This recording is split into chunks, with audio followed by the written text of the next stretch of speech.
আরেকটা মাসালা, কোরবানির পশুর গোস্ত বন্টন। আমরা যারা কোরবানি করি তারা অনেকেই 2 ভাগ, 3 ভাগ, 4 ভাগ, 5 ভাগ, 6 ভাগ, 7 ভাগ পর্যন্ত কোরবানি করি। তার ভিতরে অনেকেই আছে, যেমন আপনার গোস্তগুলো বন্টনের ক্ষেত্রে কেউ একটু ভালো পাওয়ারফুল লোক হলে কিছু গোস্ত বেশি নেয়।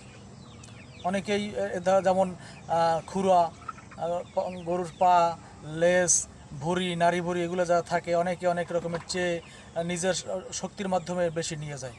এগুলো করা যাবে না। এগুলো করলে আপনার যে করবে তার কোরবানি হবে না।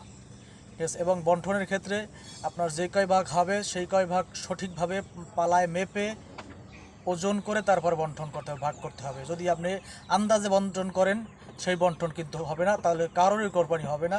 যেমন হাতে মেপে আপনার বন্টন করলে সেই বন্টনে কোরবানি হবে না।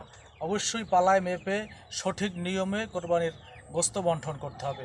প্রত্যেক ভাগেকে সমান হারে আপনার গোস্ত বন্টন করতে হবে। যদি খুরা 4টা হয়, একটা গরু 7 ভাগ, তাহলে আপনাকে অবশ্যই 4টা খুরাকে কেটে সুন্দর করে তার 7 ভাগ করে তারপর নিতে হবে। কারো আমাতে কারো যদি আপনি ওইগুলো বেশি নেন তাহলে কিন্তু যে নিবে তার কোরবানিটা হবে না। এজন্য কোরবানির বিষয় হলো কবুলিয়াত। সেই কবুলিয়াতকে কমপ্লিট করতে হলে আপনাকে অবশ্যই এই সমস্ত কাজগুলো থেকে বিরত থাকতে হবে। আপনার কোরবানিটা সহি করতে হবে। ভালো থাকবেন সবাই। আসসালামু আলাইকুম।